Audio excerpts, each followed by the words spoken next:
हाय रे किस्मत, हाय रे किस्मत। ये बात अभी राहुल गांधी अपनी किस्मत के लिए बोल रहे होंगे, क्योंकि राहुल गांधी पागलों की तरह व्यवहार करते हैं। करने कुछ जाते हैं और करके कुछ और ही आ जाते हैं। बोलना कुछ चाहते हैं भैया वो, और बोल कुछ जाते हैं। अब देखिए ना, गए तो रेप विक्टिम की फैमिली को सहानुभूति देने थे, लेकिन कुछ ऐसा बयान दे दिया कि खुद पर ही बैन लगवा कर आ गए। महाकुंभ की धर्म संसद ने उन पर हिंदुत्व और मनुस्मृति के अपमान का गंभीर आरोप लगाया है और साफ बोला गया कि माफी मांगे, नहीं तो हिंदू धर्म से बाहर चले जाएं। सवाल ये है कि क्या ये सिर्फ एक राजनीतिक बयान था राहुल गांधी का, या फिर राहुल गांधी ने जानबूझकर हिंदू आस्था को निशाना बनाया है। आइए देखते हैं हमारी एक खास रिपोर्ट। नमस्कार, स्वागत है आप सबका आयन भारत पर। मैं हूँ आपके साथ तनीषा भारद्वाज। राहुल गांधी आलू से सोना बनाने वाले नेता हैं, जिन्हें हर कोई जानता ही होगा। अब भी हिंदू धर्म के खिलाफ टिप्पणी करके बुरा फंस गए हैं राहुल गांधी। शंकराचार्य स्वामी अविमुक्तेश्वरानंद सरस्वती की अध्यक्षता में हुई महाकुंभ की धर्म संसद में शर्तें रखी गई हैं कि या तो राहुल गांधी माफी मांगे, नहीं तो उन्हें हिंदू धर्म से बहिष्कृत कर दिया जाएगा। हाथरस कांड पर संसद में दिए गए एक बयान पर धर्म संसद ने राहुल गांधी पर यह फैसला सुनाया है। राहुल गांधी ने संसद में हाथरस कांड पर बोला था कि कुछ दिन पहले मैं हाथरस गया था। 4 साल पहले वहां एक लड़की का गैंगरेप हुआ है। मैं उस लड़की के घर गया और परिवार से मिला। जिन्होंने गैंगरेप किया वो बाहर घूम रहे हैं और लड़की की परिवार अपने घर में बंद है। लड़की का परिवार बाहर नहीं जा सकता और जो अपराधी हैं वो उनको रोज धमकाते हैं और बाहर घूम रहे हैं। परिवार ने मुझे बताया कि लड़की का अंतिम संस्कार भी नहीं करने दिया गया और चीफ मिनिस्टर ने इसके बारे में खुलकर मीडिया में झूठ बोला है। ये संविधान में कहाँ लिखा है कि जो बलात्कार करते हैं वो बाहर रहें और जिनका रेप हुआ है वो घर में रहें। उसके परिवार को बंद कर दिया गया है। ये आपकी किताब में लिखा हुआ है, मनुस्मृति में लिखा हुआ है, लेकिन संविधान में नहीं लिखा। अपने बयान में राहुल गांधी ने मनुस्मृति का जिक्र किया। उनकी ये बातें हिंदुओं और साधु संत को बहुत ज्यादा बुरी लगी हैं।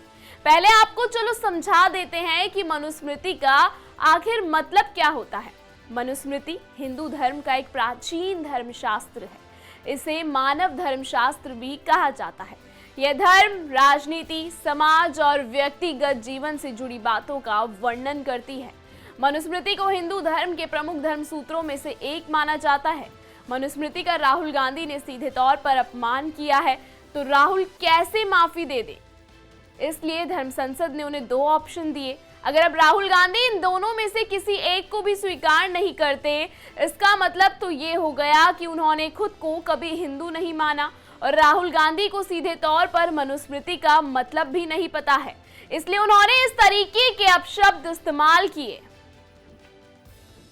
महाकुंभ की धर्म संसद ने यह फैसला लिया। ये निंदा प्रस्ताव पास हुआ। महाकुंभ में आयोजित धर्म संसद में जिसकी अध्यक्षता थी वो थे शंकराचार्य स्वामी अविमुक्तेश्वरानंद सरस्वती।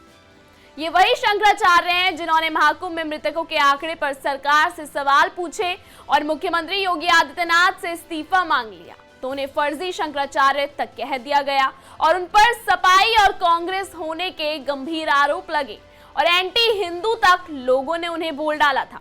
लेकिन जब बात एक ऐसे ग्रंथ की आई जिसे हिंदुत्व की आस्था पर सवाल उठे, तो उन्होंने राहुल गांधी को भी कटघरे में खड़ा कर दिया। वो नहीं डरे राहुल गांधी पर भी सवाल उठाने से। ये बयान राहुल गांधी ने हाथरस कांड के पीड़ित परिवार से मिलने के बाद दिया था। आपको बता देते हैं कि हाथरस कांड क्या है। हाथरस में सितंबर 2020 में एक दलित समाज की युवती के साथ दरिंदगी का मामला सामने आया था। कई दिनों तक दिल्ली के अस्पताल में मौत से जंग लड़ने के बाद युवती ने दम तोड़ दिया था। पुलिस ने आधी रात बिना परिवार की सहमति से उसके शव का अंतिम संस्कार कर दिया था।